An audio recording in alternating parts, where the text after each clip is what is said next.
பக்கம் அவரை திருப்பி அனுப்பப்பட்டு கொண்டே இருக்கும் கண்ணியமானங்களே.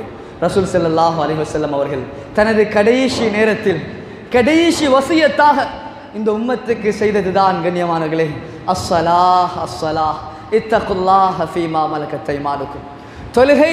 தொழுகையை பேணுதலாக பயன்படுத்திக் கொள்ளுங்கள், பேணுதலாக தொழுது கொள்ளுங்கள். கடைசி வசியத்தாக உம்மத்துக்கு சொன்னார்கள். கண்ணியம்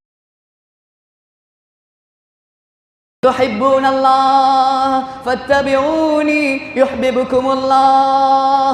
அல்லாஹ்வை நீங்கள் நேசிப்பதாக இருந்தால் என்னை பின்பற்றுங்கள்.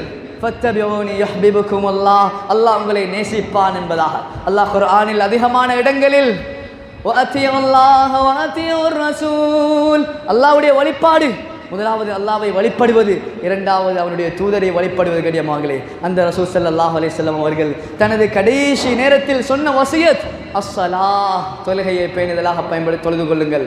உலகத்தில் கியாமத்துடைய நாளையில், இவ்வளவு பயங்கரமான நாளையில், ஒரு மனிதன் கபருக்குள்ளால் வைக்கப்பட்டதன் பின்னால் 3 கேள்விகள், மன் ரப்புக வமா தீனுக வமா நபியுக என்ற கேள்விகளுக்கு பின்னால் முதலாவது கேள்வி என்ன தெரியுமா? அவ்வளு மா யுஹாஸபு பிஹில் அப்து யௌமல் கியாமத்தி அஸ்ஸலாஹ், முதலாவது கேள்வியே தொழுகையை பற்றி தான் கண்ணியமானங்களே. ஃபஇதா ஸலஹத் ஸலஹ ஸாயிரு அமலி வஇதா ஃபஸதத் ஃபஸத ஸாயிரு அமலி, தொழுகை சீராகி விட்டதென்றால் ஏனைய அமல்களை அல்லாஹ் பார்ப்பான், ஏனைய அமல்களுடைய பட்டோலைகளை அல்லாஹ் திறந்து பார்ப்பான். தொழுகையில் ஏதாவது குளறுபடிகளா, தொழுகையில் ஏதாவது மோசடிகளா, கண்ணியமானங்களே, ஏனைய விடயங்களை அல்லாஹ் திரும்பி கூட பார்க்க மாட்டான், அல்லாஹ் திரும்பி கூட பார்க்க மாட்டான்.